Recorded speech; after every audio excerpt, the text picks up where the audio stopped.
స్వస్తి సద్యోజాతం ప్రవజ్యామిత్యావాహయామి ధనం పెట్టుకోండి. సద్యోజాతాయ వై నమో నమః.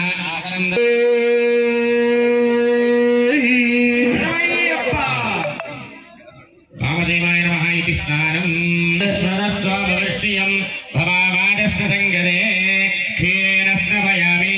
కామధేనో సముద్భూతం దేవర్షి పితృతృప్తుగం పయో దదామి దేవేశా స్నానాయ ప్రతిగృహ్యతాం క్షీరేణ స్నపయామి.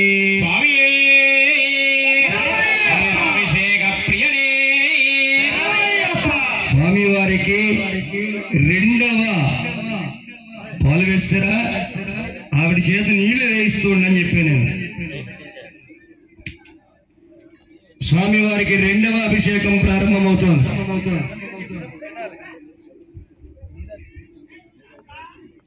స్వామి వారికి రెండవ అభిషేకం ప్రారంభమవుతోంది.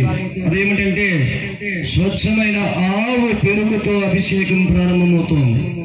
ఈ పెరుగు అభిషేకం చేయటం వల్ల చూడటం వల్ల స్వామి మనకు అందించేటువంటి గొప్ప ఫలితం ఏమిటంటే ప్రతి ఒక్కరికి కూడా ఒక వంశం ఉంటుంది. ఇప్పుడు పల్లెల వారు చూడండి, ఎక్కడ చూసినా వాళ్ళే ఊర్లో దాన్నే వంశము అంటారు. వంశం అభివృద్ధి చెందాలని కోరుకుంటారు ప్రతి ఒక్కరు కూడా. పలానా చోట పలానా రాష్ట్రంలో మా వంశం ఉంది, పలానా దేశంలో మా వంశం ఉందని గొప్పగా చెప్పుకుంటారు. అటువంటి వంశాన్ని అభివృద్ధి చెందుతాడట అయ్యప్ప స్వామి. వంశ వృద్ధి అనేటువంటి ఫలితాన్ని అందరూ పొందండి. ఓం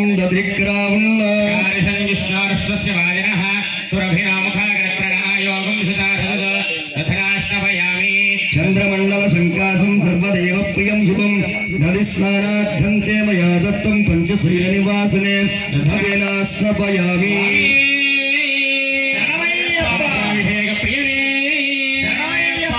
స్వామి వారికి మూడవ అభిషేకం. స్వామి వారికి మూడవ అభిషేకం ప్రారంభం.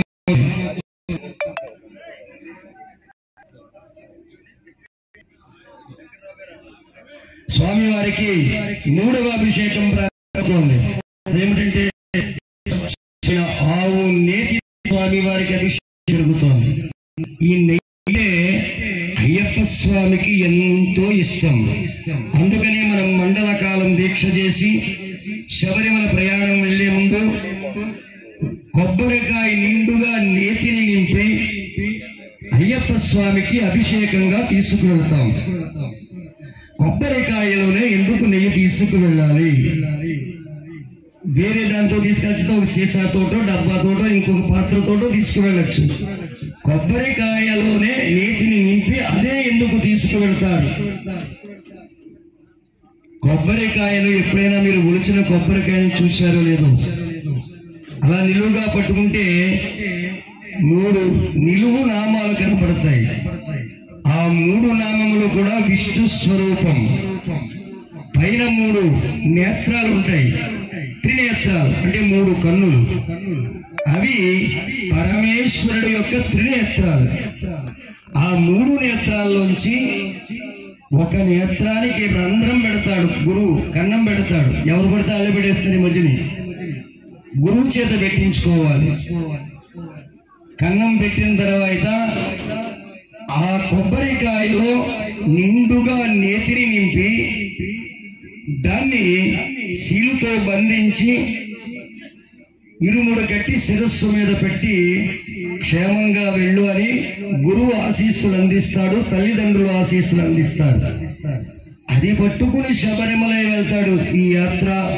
ఈ భక్తుడు వెళ్ళిన తర్వాత 1, 2 లేదా 10 మంది 20 మంది 100 మందితో వెళ్తున్నారు కాబట్టి అక్కడికి వెళ్ళిన తర్వాత స్వామి దర్శనం అయిపోయిన తర్వాత ఇరుముడు ఇప్పడానికి అందరూ కూర్చుంటారు వరుస క్రమంలో. ఈ ఇరుములు ఇప్పిన తర్వాత ఈ కొబ్బరికాయలు వరుస క్రమంలో పలానా కొబ్బరికాయ నీది, పలానా కొబ్బరికాయ నీదని వాళ్ళ చేతుల్లో ఉంటాయి. వాళ్ళ దగ్గర నుంచి తీసుకుని కొబ్బరికాయ కొడతాడు. ఈ నేతిని అభిషేకంగా తీసుకెళ్ళడానికి కొబ్బరికాయని కొడతారు. నెయ్యి అంతా కూడా ఒక పెద్ద గిన్నెలో వేస్తారు. అలా కొబ్బరికాయలు కొడుతూ ఉంటే అందరూ కూడా శరణఘోష చెబుతూ ఉంటారు. అక్కడ కొంతమంది చెబుతూ ఉన్నటువంటి చిన్న తప్పుడు సంకేతం మీ అందరికీ తెలియాలి, ముఖ్యంగా స్వాములకి.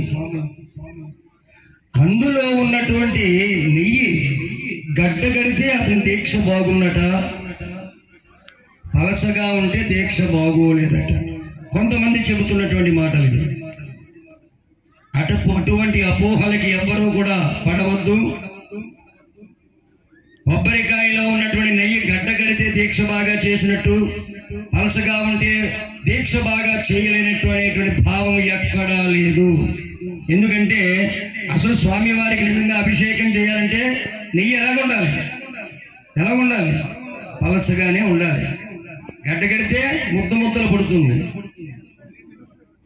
అలాగా ఎందుకంటే చెప్తున్నాను, గురుస్వాములు ప్రత్యేకించి వినాలి. కొంతమంది చెప్తున్నటువంటి మాట, ఒక కన్యస్వామి ఎంతో నిష్ఠగరిష్టతో 42 రోజులు దీక్ష చేసి ఒక గురువు ఆధ్వర్యంలో శబరిమలకు వెళ్తాడు. అక్కడ ఇరుముడు విప్పిన తర్వాత అలాగే ఎంతో కఠోర నియమంతో దీక్ష చేసినటువంటి ఆ స్వామిని కొబ్బరికాయలో ఉన్నటువంటి నెయ్యి పలచగా ఉంది అనగానే అక్కడ ఉన్నటువంటి స్వాములు, నువ్వు దీక్ష బాగా చేయలేదురా అంటారు.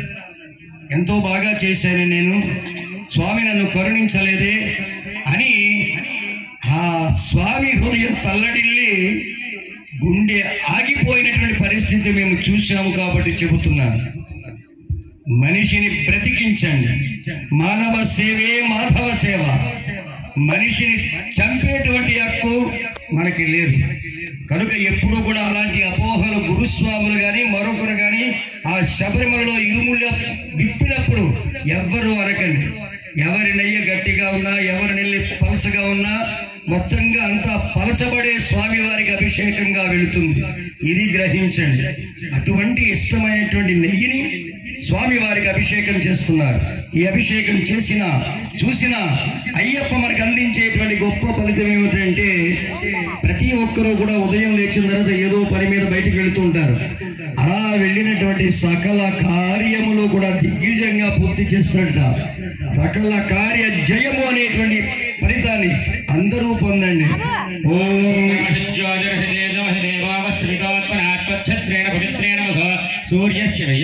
సూర్యస్య రశ్మిభిః ఆఘ్యేన స్తవయామి స్వామి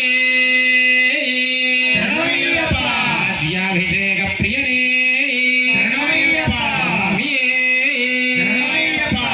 స్వామి. స్వామి వారికి 4వ అభిషేకం ప్రారంభమవుతుంది. స్వచ్ఛమైన తేనెతో అభిషేకం ప్రారంభమవుతుంది. ఈ తేనె అభిషేకం చేయటం వల్ల కానీ చూడటం వల్ల కానీ మనందరికీ స్వామి ఇచ్చేటువంటి ఫలితం ఏమిటంటే తేజోవృద్ధి. తేజోవృద్ధి అంటే ప్రతి మనిషిలోనూ ఒక తేజస్సు ఉంటుంది. దానినే తేజస్సు అంటారు. ఒక్కొక్కరి మగవారిని కానీ ఆడవారిని కానీ ఒక్కొక్కరి ముఖం చూస్తుంటే అబ్బా ఈ ముఖం ఇంకా చూడాలి అని అనిపిస్తుందట. ఒక్కొక్కరిని చూస్తుంటే ఈ దరిద్ర ముఖం ఎప్పుడు చూడకూడదు అనిపిస్తుందట. దాన్ని తేజస్సు అంటారు. అటువంటి తేజస్సుని చాలా మందికి ఉండదు. ఆ తేజస్సు పొందాలంటే భగవంతుణ్ణి ఆస్వాదించాలి, అనురక్తితో పూజించాలి. ఈ తేనె అభిషేకం చేయడం వల్ల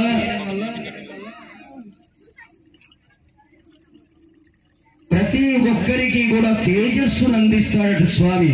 తేజోవృద్ధి అనేటువంటి గొప్ప ఫలితాన్ని ప్రతి ఒక్కరూ కూడా ఆస్వాదించండి. ఓం మధువాకారదాయతే మధుక్షరంత సింధవః మాధ్యేన సంతోషదేహి మధురక్తముతోషమధుమత్పార్తిరకుమృతః మధుద్యౌరస్తునః పితా మధువాన్ నవనస్పతిక మధుమాగమస్తు సూర్యః మాద్రీర్గావో భవంతునః మధునా స్నపయామి.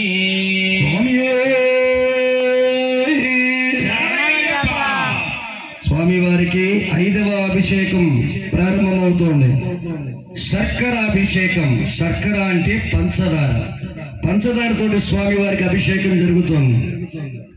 ఈ అభిషేకం చూసినా స్వామి వారికి అందించేటువంటి గొప్ప ఫలితం ఏమిటంటే ప్రతి ఒక్కరికి ఉండేటువంటి దుఃఖాలన్నీ కూడా నాశనం చేస్తాడట. దుఃఖ నాశనం అనేటువంటి ఈ ఫలితాన్ని ప్రతి ఒక్కరూ కూడా పొందండి. ఓం స్వాధర్మవస్య దివ్యాయ శ్రమణే స్వాధరింద్రాయ సహవేదనామ్నే స్వాధరమిత్రాయ వరుణాయ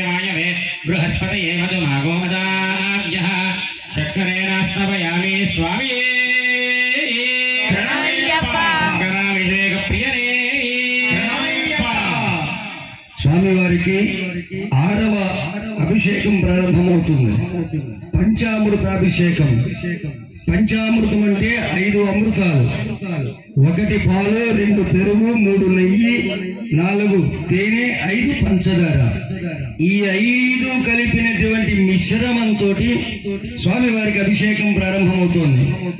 ఈ అభిషేకం చూసిన స్వామివారికి అందించేటువంటి ఫలితం ఏమిటంటే మనకు ఉన్నటువంటి సర్వ సంపదలు కూడా అభివృద్ధి చెందుతాయట. సర్వ సంపద వృద్ధి అనేటువంటి ఫలితాన్ని ప్రతి ఒక్కరూ కూడా పొందండి. ఓం క్షీరం నదిఘృతం మధో శర్కర సంయుగం వృత్యామృతాని పుణ్యాని దేవత్వం ప్రతిగచ్ఛతాం. స్వామి పంచామృతాభిషేక ప్రియనే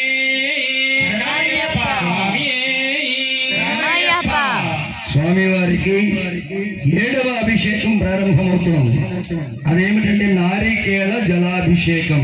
అంటే కొబ్బరి నీరుతోటి స్వామివారికి అభిషేకం జరుగుతోంది.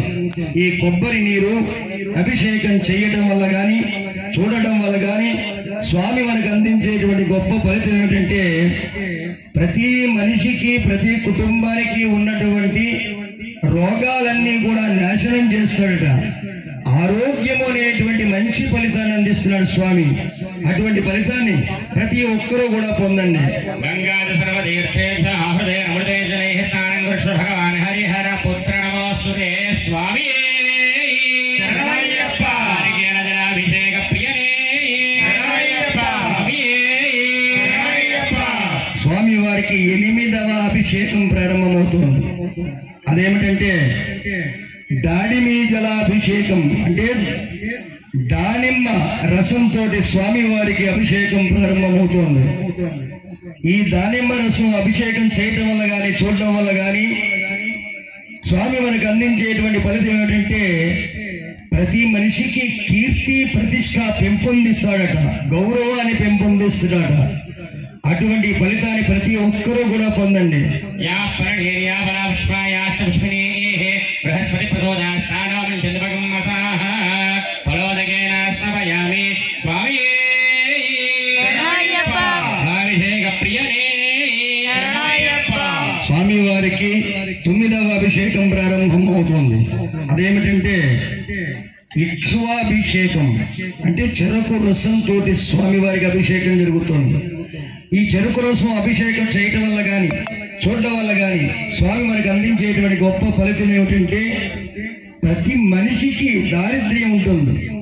ఆ దారిద్ర్యం అనేటువంటిది నాశనం అవుతుందట. దారిద్ర్య నాశనం అనేటువంటి ఫలితాన్ని అందరూ కూడా పొందండి. ఓంకారమంత్ర సంయుక్తం నిత్యం ధ్యాయంతి యోనినః కామదం మోక్షదం తస్మై ఓంకారాయ నమో నమః. స్వామి శరణమయ్యప్ప. ఇక్షుగండాభిషేక ప్రియనే స్వామి వారికి 10వ అభిషేకం ప్రారంభమవుతోంది. అదేమిటంటే చందనంతో స్వామి వారికి అభిషేకం జరుగుతోంది. ఈ చందనం అభిషేకం చూసినా స్వామి మనకు అందించేటువంటి ఫలితం ఏమిటంటే ప్రతి మనిషికి కూడా సుఖమైనటువంటి జీవితాన్ని ఇస్తాడట. సుఖ జీవనం అనేటువంటి గొప్ప ఫలితం అందరూ పొందండి. ఓం శ్రీకంఠం చందనం దివ్యం దండాని సమనోహరం విలేపనం హృశ్రేష్ఠ చందనం ప్రతిగృహ్యతాం. స్వామి శరణమయ్యప్ప. చందనాభిషేక ప్రియనే శరణమయ్యప్ప. స్వామి శరణమయ్యప్ప. స్వామి వారికి 11వ అభిషేకం ప్రారంభమవుతోంది. అదేమిటంటే గంధాభిషేకం. గంధంతో స్వామి వారికి అభిషేకం జరుగుతోంది. ఈ గంధం అభిషేకం చూసినా స్వామి మనందరికీ అందించేటువంటి గొప్ప ఫలితం ఏమిటంటే ప్రతి మనిషికి కూడా మంచివారు బంధువులు ఎలాగైతే ఉంటారో తెలియకుండానే శత్రువులు కూడా ఉంటారు. అటువంటి శత్రు నివారణ అనేటువంటి గొప్ప ఫలితాన్ని ప్రతి ఒక్కరూ కూడా పొందండి. ఈశ్వరేకం సర్వభూతానాం దామిహోమయం. స్వామి అభిషేక ప్రియనే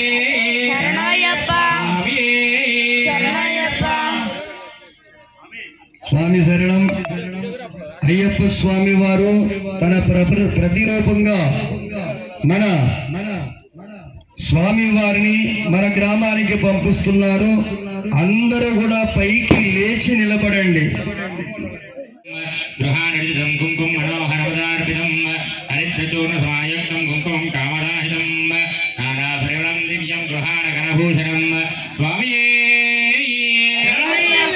కుంకుమాభిషేక ప్రియనే స్వామివారికి 13వ అభిషేకం ప్రారంభమవుతుంది. భస్మాభిషేకం, విభూతితోటి స్వామివారికి అభిషేకం జరుగుతుంది. ఈ అభిషేకం చేసినా చూసినా స్వామి మనకు అందించేటువంటి గొప్ప ఫలితం ఏమిటంటే మహాపాప నాశనం. మనము చేసినటువంటి మహాపాపములు ఏవైనా ఉంటే అవన్నీ నాశనం అవుతాయట. అటువంటి మహాపాప నాశనం అనేటువంటి ఫలితాన్ని ప్రతి ఒక్కరూ కూడా పొందండి. ఓం త్రయంబకం విరామహే సుగంధిం పుష్టివర్ధనం ఉర్వారుకమివ బంధనా మృత్యోర్ముక్షేమామృతాదు స్వామియే భస్మాభిషేక ప్రియనే స్వామివారికి 14వ అభిషేకం ప్రారంభమవుతుంది. సుగంధాభిషేకం. సుగంధ ద్రవ్యములలో ఒక ద్రవ్యమైనటువంటి పన్నీరుతో స్వామివారికి అభిషేకం జరుగుతుంది. ఈ అభిషేకం చేసిన చూసిన స్వామి మనకు అందించేటువంటి ఫలితం ఏమిటంటే చాలా గొప్ప ఫలితం ఇస్తున్నాడు. ఇక్కడ వివాహం కానటువంటి స్త్రీ పురుషులకి వివాహాన్ని జరిపిస్తాడట. వివాహం జరిగిన తర్వాత సంతానం ఆలస్యంగా జరిగేటువంటి వారికి సంతానాన్ని ప్రసాదిస్తాడట. ఎప్పుడది శ్రద్ధతో మనం చూసినప్పుడు మాత్రమే. ఒక పన్నీర్ అభిషేకానికి ఎంత ఫలితం ఇచ్చాడు కదా, అదొకటి చూసేసి నేను ఫలితం పొందుతానంటే కుదరదు. ఆరంభం నుంచి చెబుతున్నాను, 18 అభిషేకాలు శ్రద్ధగా చూడండి, ఫలితాల్ని పొందమని. అది గ్రహించండి ప్రతి ఒక్కరు కూడా. వివాహ సంతాన లాభం అనేటువంటి ఫలితాన్ని ప్రతి ఒక్కరూ కూడా పొందండి. నమస్తేస్తు భగవన్ విశ్వేశ్వరాయ మహాదేవాయ త్ర్యంబకాయ త్రిపురాంతకాయ త్రికాగ్నికాలాయ కాలాగ్నిరుద్రాయ నీలకంఠాయ మృత్యుంజయాయ సర్వేశ్వరాయ సదాశివాయ శ్రీమన్మహాదేవాయ నమః. స్వామివారికి 15వ అభిషేకం ప్రారంభమవుతుంది. హరిద్రాభిషేకం అంటే పసుపుతోటి